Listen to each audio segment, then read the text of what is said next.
গত এক দশকে শিক্ষা মন্ত্রণালয়ের মাধ্যমিক ও উচ্চশিক্ষা বিভাগের আওতাধীন অধিদপ্তরগুলোর দায়িত্ব ও কাজের পরিধি উল্লেখযোগ্যভাবে বৃদ্ধি পেয়েছে। শিক্ষা প্রতিষ্ঠানের সংখ্যা বৃদ্ধি, নতুন কারিকুলাম বাস্তবায়ন, ডিজিটাল শিক্ষা কার্যক্রম সম্প্রসারণ, শিক্ষক নিয়োগ, প্রশিক্ষণ এবং উন্নয়ন প্রকল্প বাস্তবায়নের ফলে প্রশাসনিক চাপও বেড়েছে বহুগুণ। তবে দায়িত্ব কর্মপরিধি বাড়লেও সেই অনুপাতে প্রশাসনিক কাঠামোর সম্প্রসারণ হয়নি। ফলে বিদ্যমান কাঠামোর উপর চাপ ক্রমেই অসহনীয় হয়ে উঠেছে বলে সংশ্লিষ্টরা জানিয়েছেন।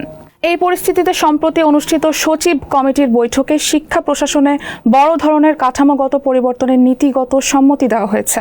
অন্তর্বর্তী সরকারের বিদায়কালে অনুষ্ঠিত ওই বৈঠকে নতুন পদ সৃষ্টি, অতিরিক্ত 3 শীর্ষ পদ অনুমোদন, পৃথকভাবে মাধ্যমিক শিক্ষা অধিদপ্তর এবং কলেজ পর্যায়ের জন্য কলেজ শিক্ষা অধিদপ্তর গঠনের প্রস্তুতি, পাশাপাশি সরকারিকৃত শিক্ষা প্রতিষ্ঠানের শিক্ষক কর্মচারীদের স্বীকৃতি দেওয়ার বিষয়ে প্রশাসনিক অনুমোদন দেওয়া হয়। কার্যপত্র সূত্রে জানা গেছে, দ্রুত সময়ের মধ্যে এসব সিদ্ধান্ত বাস্তবায়নের উদ্যোগ নেওয়া হতে পারে।